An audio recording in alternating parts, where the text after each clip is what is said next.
my name is Alex. I've been doing things in the gun industry for years, many years.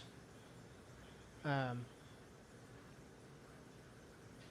I can't seem to sit still. I like to get into a bit of everything, which you'll come to find out. Recently, I started a journal at work. I was working towards, a promotion and more responsibility. And I realized, if I recorded some of the things that I do, there might be some people that find interest in it. There may be people who like my opinion on aspects of guns, gun safety, and all the different branches therein. So I just want to tell you a little bit about myself, tell you about my experience, and go from there. Because I think this is going to be my journal of me exploring things. Because I like to learn more. Now, interesting thing, if you look up the word distinction, to put it in my own words, it's to, have a finer understanding of something. Because like an onion, you've got layers.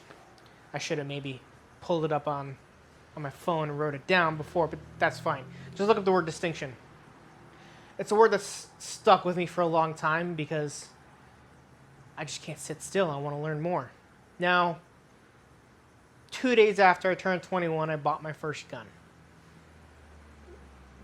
Because I was, at one point, introduced to how violent the world can be, and I was concerned for my safety. Because I just want to live in peace. I just want to be left alone. To do my own thing. Now, when I first got it, I was like, you know what? It's one thing to have it, but I don't know nothing. So I went and got a little bit of training, watched some YouTube videos, took an NRA course. And I was like, man, I really don't want to know what I'm doing. It took a while because I was pursuing other things, but before that. So kind of how I started doing gun stuff. So like I said, NRA. Now, I never became a cop, but Seminole State College, law enforcement program, class graduate 116. I passed the state exam, was certified for a period of 4 years before that expired. S2, security guard training, D-certified, passed the state exam, that's security. G-certified, which is armed, passed the state exam. Those both expired. Whatever. I got a lot of value out of those courses, just learning about stuff. Now, there's a period of time where I was a Subway manager, and I've kind of gone to and from that a couple times. But the first time that I really left that, I went to go work at a indoor gun range that has sales floor and the indoor range. So I'm selling guns about a year and a half. In that time period, I spent a significant amount of time on the range because they saw how good I was, how attentive I was to safety and making sure that people are doing things, correctly. And while I was there, I had a lot of fun, a lot of good experiences. Among which was giving brief explanations and safety demonstrations where we would have people in the range who, first-time gun buyers don't really know what's up. And I would go in if I saw something that was unsafe, instead of, being that range safety officer who would just yell at people and be an asshole. I could bleep that out later. I would explain, this is what Rule 1 is, this is what Rule 2 is, what Rule 3 is, and what 4. This is how you handle it. This is how you, use your sights, that kind of thing. And I got a lot of value out of that. I felt, man, I'm making a difference here. So we ended up leaving that gun store to go do other things. I went and got NRA certified as a range safety officer, basic pistol instructor, rifle, and shotgun. Now, that's really, a lot of people laugh at the NRA stuff. It's basic, but it's not a terrible place to start. Then I made my own LLC and started teaching people outside of, doing the basic stuff. Like at the gun range, showing, telling people the safety rules, that kind of thing. So I was doing concealed carry classes. I was doing defensive classes, mainly at an outdoor gun range. But I did do it indoor a couple times, but indoor is not so conducive to discussion, where an outdoor gun range, you got space from other people, and you can take the ear pro off, and you can hear explanations, and I can answer questions. You can ask questions, and we can work through things. So I had varying successes through times. Sometimes I had more students, sometimes I had less. Then I started working at another indoor gun range, gun store. Had a great time there as well. This store did something different, which I really liked, and I thought that it was something more gun stores should do, which is for $30 a person, we would offer a introductory class. Half an hour.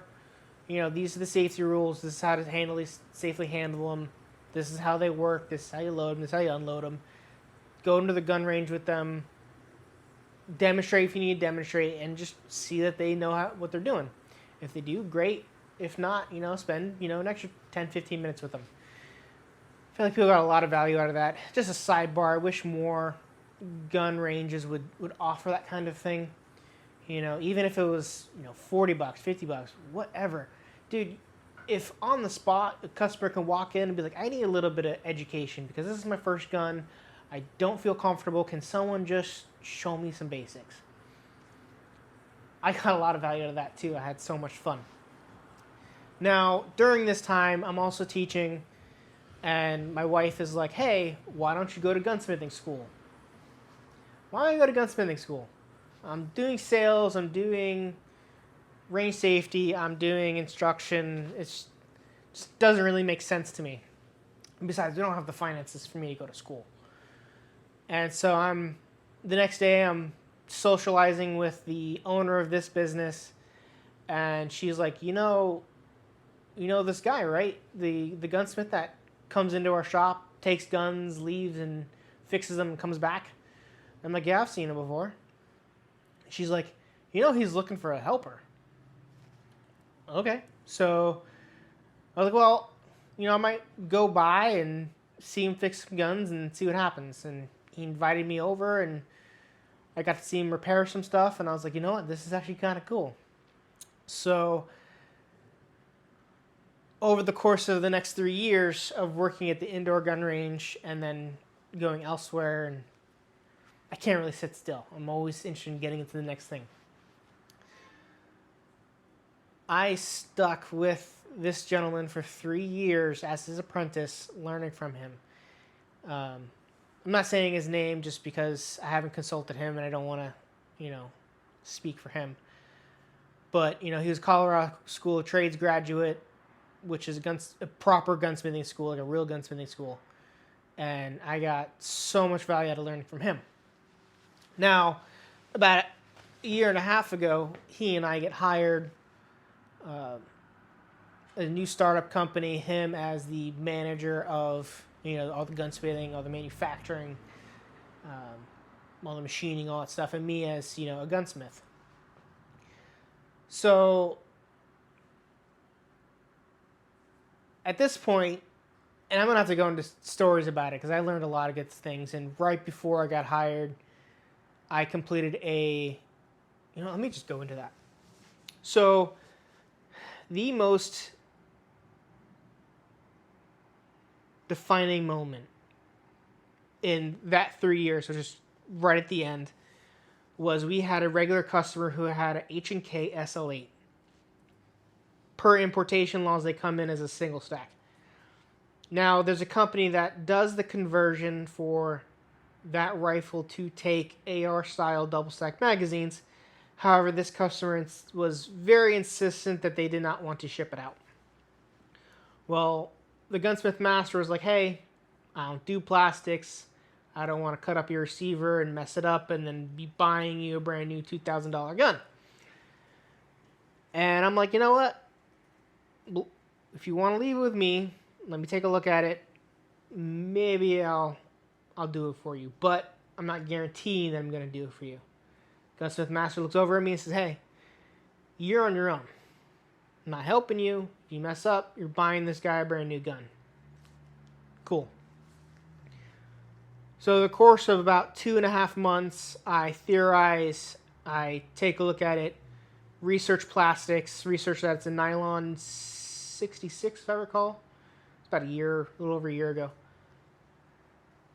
And so the trigger housing comes out, and you can actually buy a trigger housing that goes in. However, you still have to take out a piece of plastic that's the side of the gun. So I try different glues on spare nylon, see how they function, brake test, and I'm getting people saying, just cut a piece, glue it in place, and be done with it. And I'm like, I don't know about that. The glue is not holding up too great. So what I ended up thinking about is I had razor blades right in front of me. And I'm like, what if I were to cut a slot in the plate and slot in the frame of the gun, put shape razor blade material into triangles, shove those triangles in, and then glue them. And then with a wood burning tool, smooth all that stuff out, paint it, make it look nice. Got a hold of the customer, said, hey, look, I have a really good idea. I think this is going to work. What do you think? And he's like, yeah, go for it. I would have been happy you just cut it out and be done with it. I'm like, dude, I don't want to leave your gun looking like that. So I'll share this video another time, but it looks pretty dang good. Not as good as the company that does this professionally, but mind you, I used a mill. I used a handsaw, wood burning tool, a torch, sandpaper, mostly cheap basic tools. A mill is not necessarily cheap. And it actually takes some knowledge how to use and do it safely. But outside of using the mill to cut the piece of nylon that I wanted and how I wanted it, the rest of it was tools that you can get your local hardware store for cheap. By the end of it, you could see a little smudge up close, but if you were a few feet away, it looked good. Now, that was a defining moment because I took everything that he taught me, meshed it into one, and, create a project that not a lot of people can do. Now, when I was hired, I got to do more cool stuff, mainly with a lot of different machine guns, because we are a Class 3 dealer, and we had a lot of machine guns to repair, and I've done tons of repairs on those, which you may see cool stuff on that later. But now I'm doing the manual machinist thing. So I was promoted to add that to my job description and be doing manual machining in terms of making tools and fixtures for the CNC machines to be running. Okay. Now I have a ton more to learn with that. I've done threading, I've made some basic tools, I've done some welding, so I have a general knowledge of that kind of thing, but more to go with that. And then the owner of the business is sending me to school for CNC production to learn how to run the CNC machines. If you listen this far, you kind of get the idea that I liked to get into new things and learn new things and see how they work and get more experience. So this is more or less my introductory video to me, Alex. Normal dude. This isn't fancy. This is my garage. This is old, hand-me-down dining room table that I cut up to put a vise on, a couple of toolboxes, my go-to rifle, a cup of coffee. I'm just a regular dude sitting in his garage. But maybe you'll get some value out of it. There's a lot of things that I want to do. Now, among the things that I want to do is instructional videos. Etiquette videos for, bringing a gun into a gun store, going into a gun range, out of a gun range, whether that be, indoor gun range, outdoor gun range. It could be, recommended attire, what you should be wearing. A video on buying a gun for the first time. Reviews on, products and guns. Videos on taking guns apart and putting them back together. Reviews on repairing your gun. There's a lot of things that I want to do that I find interesting. Which also includes the legal aspect. Now, I'm not a lawyer. I'm not an attorney. But when I talk about things, it's going to be my opinion. Okay? So, what I'm trying to say here. Among the things that I want to do is I live in Florida, okay? Now, for my own due diligence, remember, I don't think just having a title or having a job makes you an expert or makes you knowledgeable in said thing.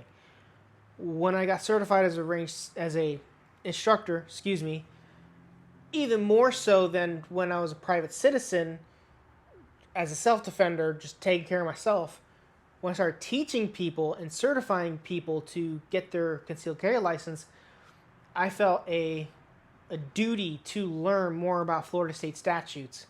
Because when people are coming to concealed carry classes, they're asking, how does the law work when it comes to these things?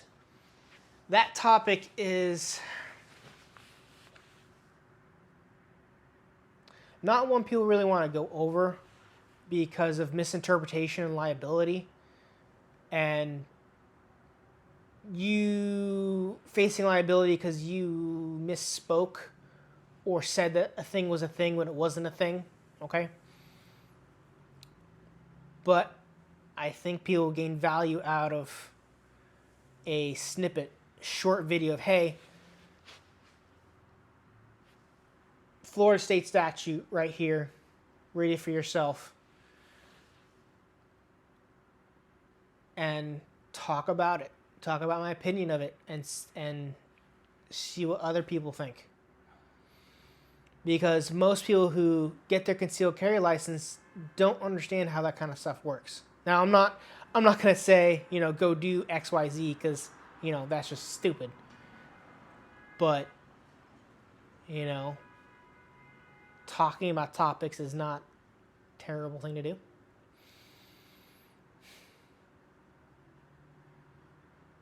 So now I sit here kind of thinking of where else to go from there.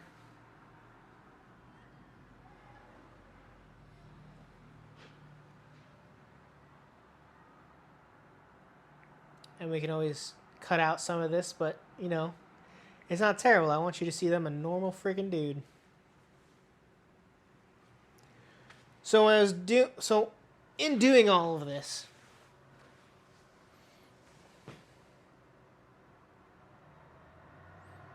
and I think this is going to be, as much as I like all the gun stuff, all the gunsmithing, the teaching, the range safety, the sales, because all that stuff is fun to me.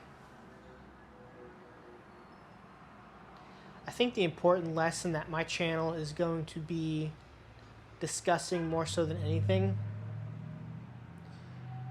is your ability to think critically and solve problems by yourself, on your own.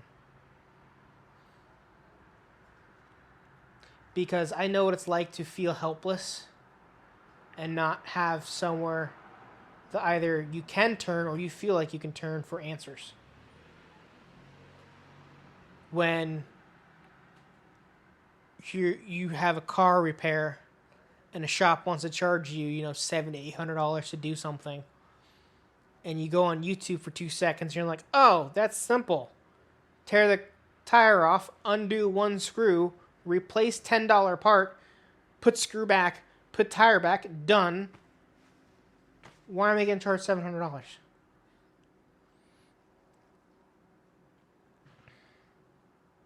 And it's how that applies to just everything. I've told this to the gunsmith master that I work for, and he hates it when I call him a master, but he's fucking knowledgeable. The most value that I received from you, it's me talking to him, most value I received from you, is I learned how to think. You taught me to look at something in front of me and say, how does this interact with that? How does this thing come apart? How does it go back together? How can I use this tool, that tool, the other tool to get what I need to get done?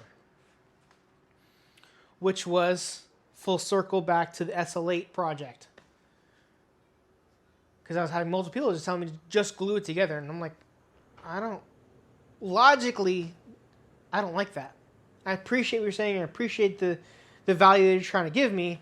However, my standards on what I want out of this is not there. So that's why I hadn't actually cut something.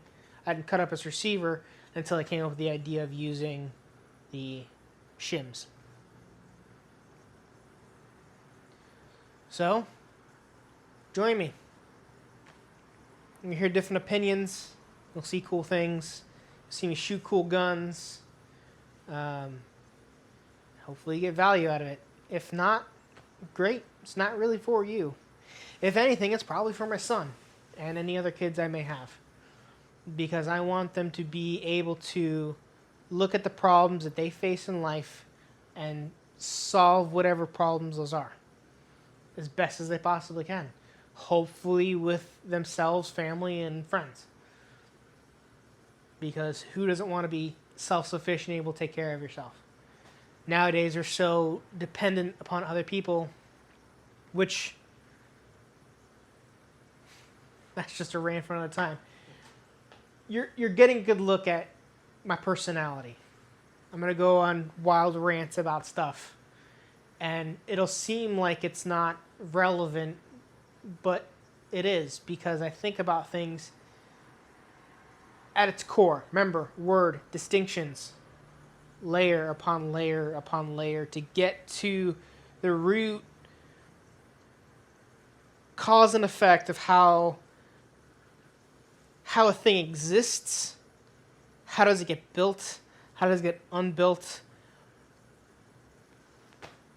All that stuff. All that stuff is interesting to me. And I don't know where else I'm going to go. Okay? Still doing all this gun stuff.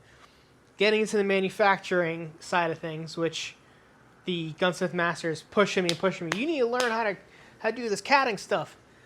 And I'm like, bro, when do I have time? He's like, you got to do it.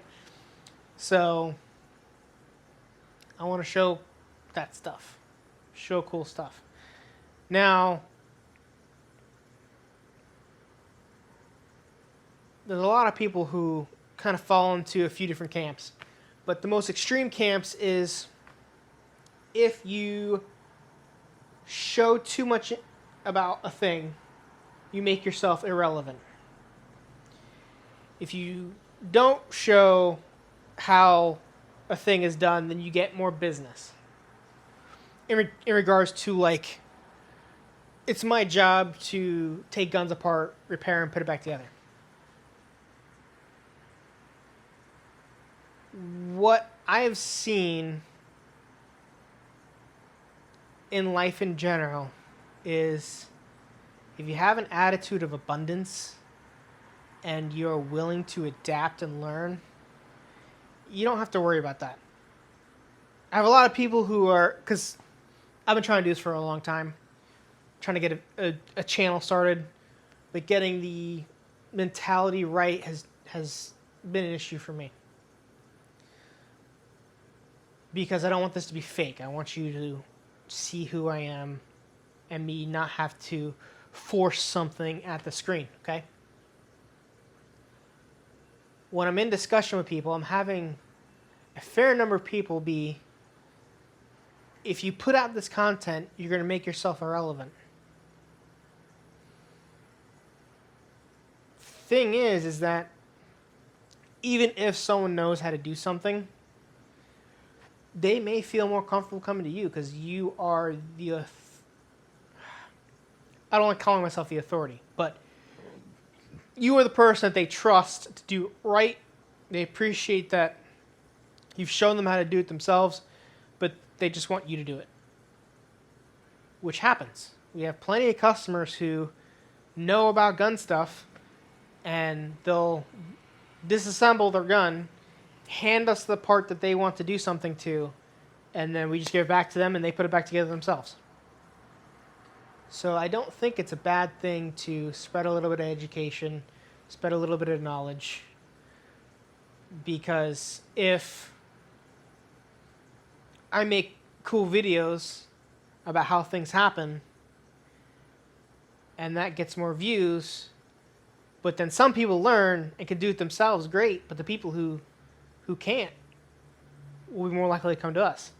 So we're getting value by getting more business. They being the people that are going to put in the time, effort, and money to do it themselves, are getting value because they get to see it done. Everybody wins.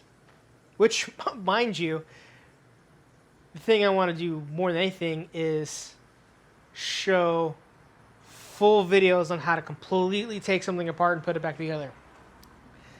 I cannot tell you how many times I've gone to look at a video on YouTube or any other source to be like, how do I take this thing apart? Because it's complicated. Now, mind you, I can call myself a gunsmith all day long.